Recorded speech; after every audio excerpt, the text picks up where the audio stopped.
What next for Wafula Chebukati? That's the question which most Kenyans are currently asking.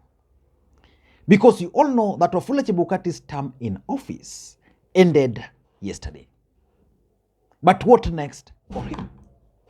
And by the way, how would you rate Wafula Chebukati out of 10? How would you rate him? I know the answer will depend with the side you belong. If you ask anybody who supported William Samoei Arap Ruto about Wafula Chebukati, they will tell you Wafula Chebukati is a hero. And if you ask anybody who supports Raila Odinga, they will tell you that Wafula Chebukati doesn't even deserve to exist. And Kenyans will be waiting to see his next move. Earlier today, I watched in disbelief when William Samoei Arap Ruto, the President of the Republic of Kenya, paraded Wafula Chebukati as the chair of IEBC.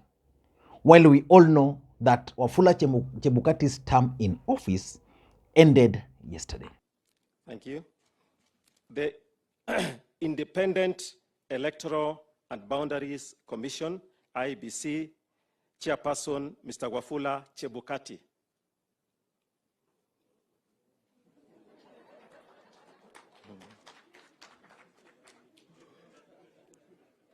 So we have over time, the last 1 year, referred to him as the chair of the moment. Now, the national... But what next for him? Because according to Wafula Chebukati, he delivered on his mandate as the chairperson of IEBC. And according to Wafula Chebukati, he has also left the commission in a very good state, and that whoever will be coming will pick up from where he has left. And he doesn't have any regret. Values and principles and promoting constitutionalism. For that's why we were created. This launch marks my last duty as the chairman of the commission. I exceed a very contented man, and I say we gave it our best. We chatted and weathered the storms that threatened the existence of the commission. We endured relentless fatigue in our preparation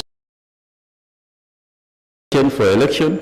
We mastered high courage to overcome perils of democracy, and we delivered the sacred will of pick the baton from us to take the elections of this country to the next level.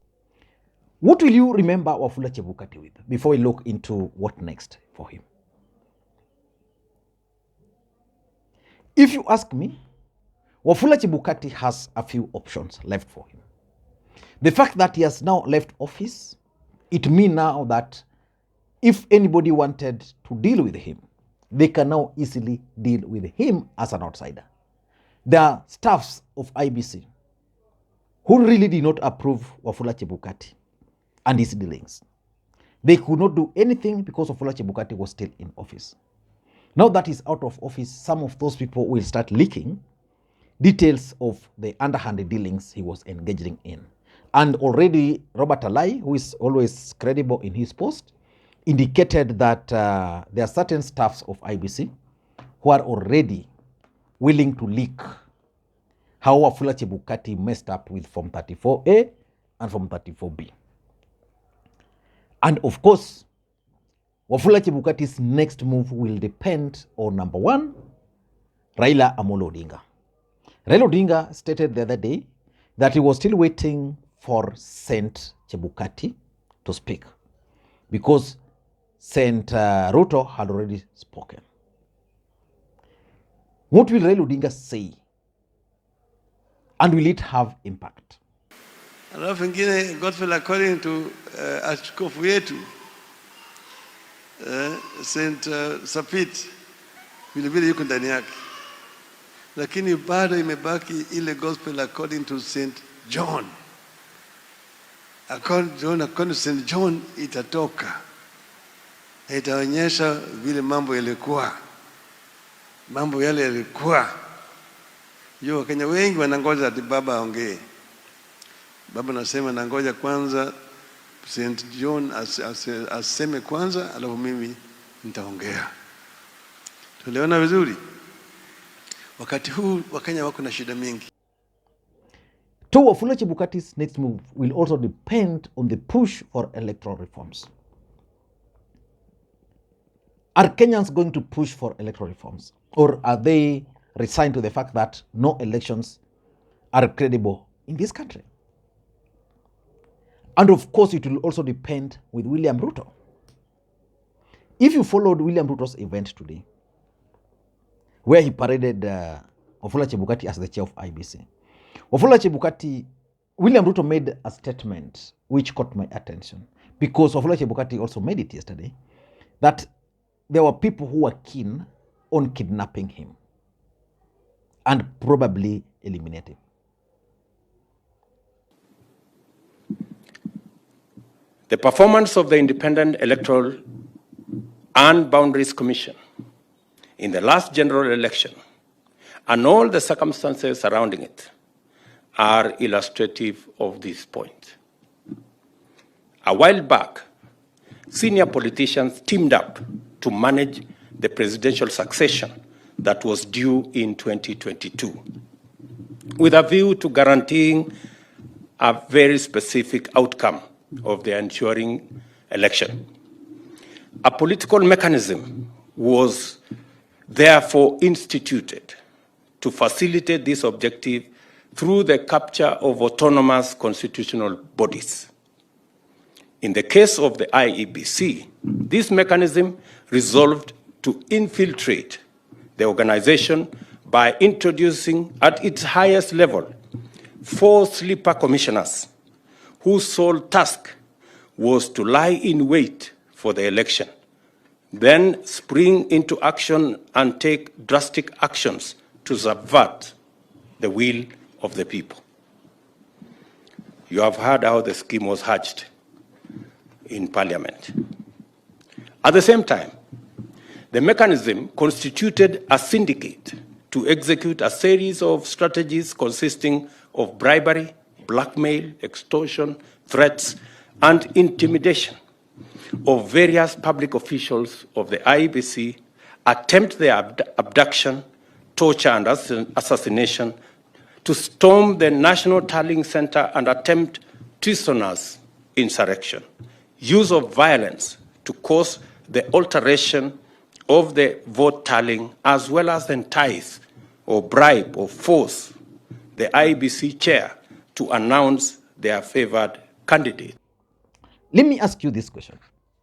Assuming the way they are saying that GSU wanted, there are some individuals who wanted to eliminate Wafula Chebukati. Let me ask you, do you think Wafula Chebukati is that smart to evade, kidnap from the GSU? If anybody wanted to eliminate, if this system wanted to eliminate Wafula Chebukati, they would have eliminated him. If they wanted to eliminate the other commissioners, if you ask me, that's a talk which you should not be engaging in. Nobody wanted to eliminate Wafula Chebukati. Maybe certain individuals were piling pressure on him to make the announcement. But Wafula Chebukati was just at his home. He was at Bomas. He left when his home, according to his own account. The other 3 commissioners were at Bomas. Then they left under the escort of the same GSU. And then they left in an hour. If anybody wanted to track those people, they would not have left Bomas easily. But let's not get into that, because as a country, we don't want a situation where people are eliminated. Let the death of Msando be the last. Sadly, even in the last election, we lost Musyoka, which is very bad. But what next for Wafula Chebukati? If you ask me, Wafula Chebukati is left with only 4 options. Number 1 is to seek for government appointment. Why would Wafula Chebukati seek for government appointment? To keep him busy. I'm told that one of the demands he placed on the table was that he wanted to become a judge. That he was going to deliver, he was given the money to deliver the presidency, then he's going to apply to become a judge, and he will be one of the judges in the country. For me, that's not the best thing for him. If I were to advise WAFULA CHEBUKATI, I'd advise WAFULA CHEBUKATI to take up government appointment. And that appointment should be diplomatic appointment. Dubai, China, US, or those other countries, or even those Europe countries, so that he can, those jobs are not really demanding, and Kenyans will forget about him. But if you were to seek for a judge, he will still be with us here. That will be terrible for him.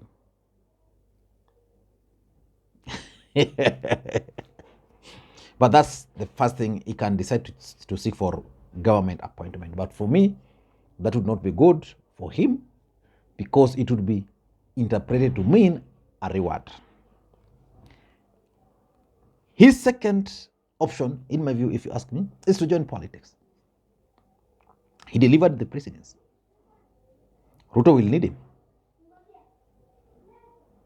because he understands IEBC. You see, like he did with the Churchill, who is now a minister.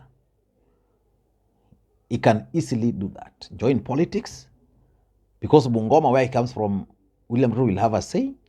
Let's say Senate, or let's say governor for Bungoma. With the support of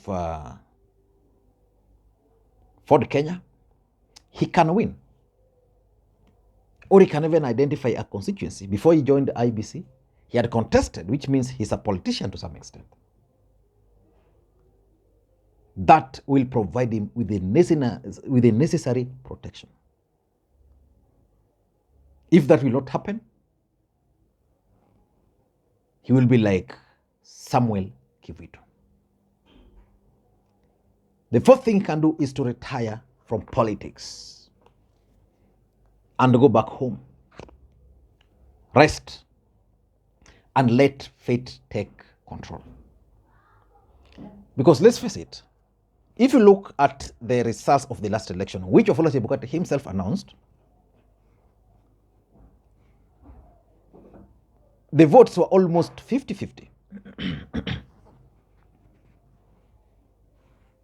So which means WAFULA CHEBUKATI will be walking in the streets of Nairobi as a former chairperson of IEBC, if he decides not to retire. Every time he meets 10 people, 5 of them will be Wanasa. They'll be giving him their minds. He can be depressed. So he should decide, let me retire, go home, then he can concentrate in his business. At home, that's where people get comfort. Nobody will really bother him, because he has enough money now.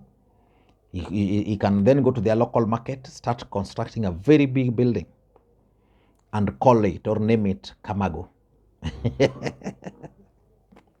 Otherwise, if he will still be moving around trying to set up his law firm, I don't think he's going to succeed.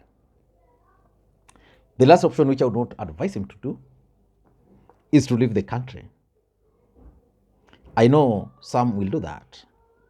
Maybe get jobs outside the country in these NGOs or international organizations.